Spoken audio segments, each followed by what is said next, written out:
ever think about what happened? Like, if someone broke into your place and, you needed to change the locks, it's one of those things you don't really think about, right? Until you need it. Well, today, we're kind of diving into this. Well, it's surprisingly common, actually, unlicensed people doing lock work right here in Queensland.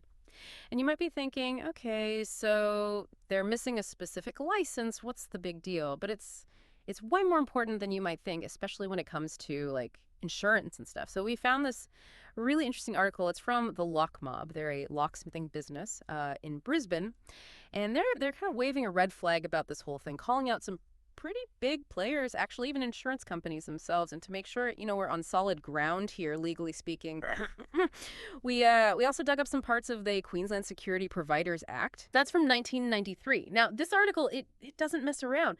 The locksmith who wrote it, they're saying straight up, it is illegal to work on locks in Queensland if you don't have a specific security license. No gray areas, apparently. They even talk about builders, plumbers, even carpenters trying to do lock work. It's like everywhere you look. Yeah, and what's really interesting here is the why of it all. This act, it exists because security work, it's about more than just, sticking a lock on something. It's about understanding how those locks, they fit into a bigger security system and how to, actually protect people and their stuff. It's not as easy as just, put a lock on a door, done. It takes training, understanding the different types of locks, the security weak points. That's why the act's so specific about who can get a license. It's about making sure everyone's competent and the public's safe. Okay, that makes sense, but here's where it gets, really frustrating. The article gives this example. Say someone's had a break-in, right? They file an insurance claim, everything's above board, and then guess what? The insurance company, they send out some, random handyman to replace the locks.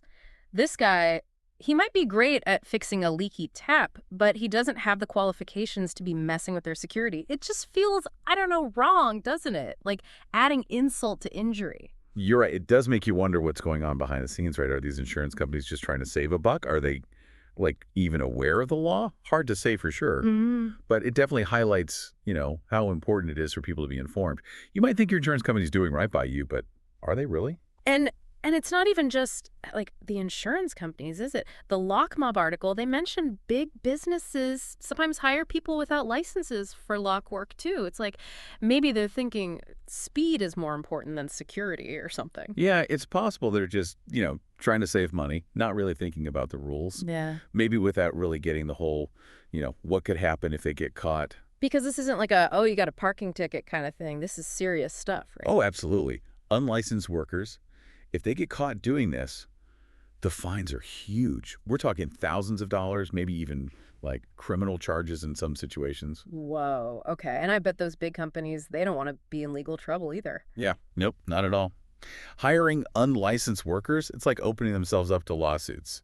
Plus, their reputation takes a hit, Word gets out, they don't care about security. It's just, it feels like in the end, it's the people getting these dodgy locks who are in the worst spot. Yeah, no, you're right.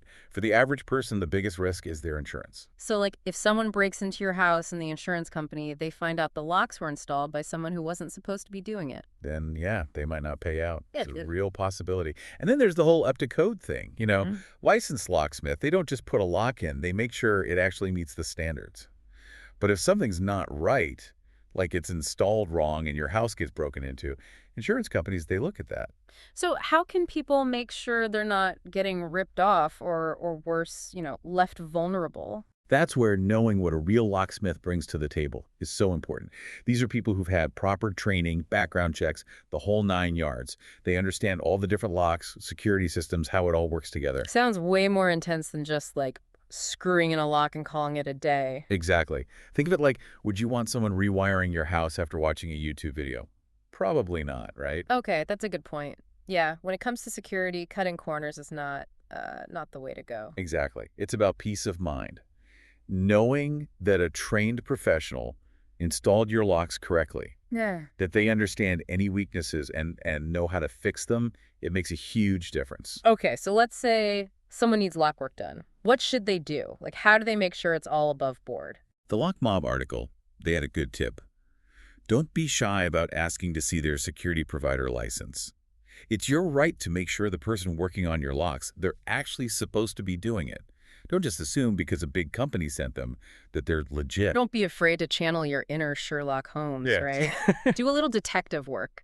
But okay, what happens if, like, you do see something fishy? Like, you think someone's doing lock work and maybe they shouldn't be. Should you, like, report it? That's a really interesting question. Gets to the core of how these rules are actually enforced. So, should we be reporting it or what? Well, to figure that out, we had to kind of dig a little deeper into this Security Providers Act, see what it says about, how it all actually works. Okay, so time for a little legal digging then. Sounds like it. Where do we even, like, start with this whole enforcement thing? Well, the good news is all these legal documents, they're actually public. You can find the whole Security Providers Act online, even stuff about how they make sure people follow it. Oh, cool. So we get to be, like, detectives, but instead of a crime scene, it's, legal jargon. Haha. Exactly. And it's not as scary as it sounds. Yeah. The Act, it's actually pretty well written, easy to understand. Like, it'll say which government groups are in charge of the security industry and how they deal with complaints about, people working without licenses. So, like, hypothetically, someone knows a business is always using workers who aren't licensed. They could report them. Yeah, exactly.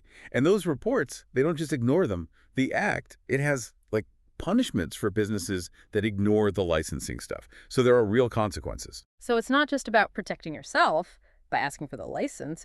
You could be protecting other people, too, huh? It's kind of cool, actually. Yeah, totally. It's like a group effort, this whole safety and security thing. When we have qualified people doing these jobs, everyone wins.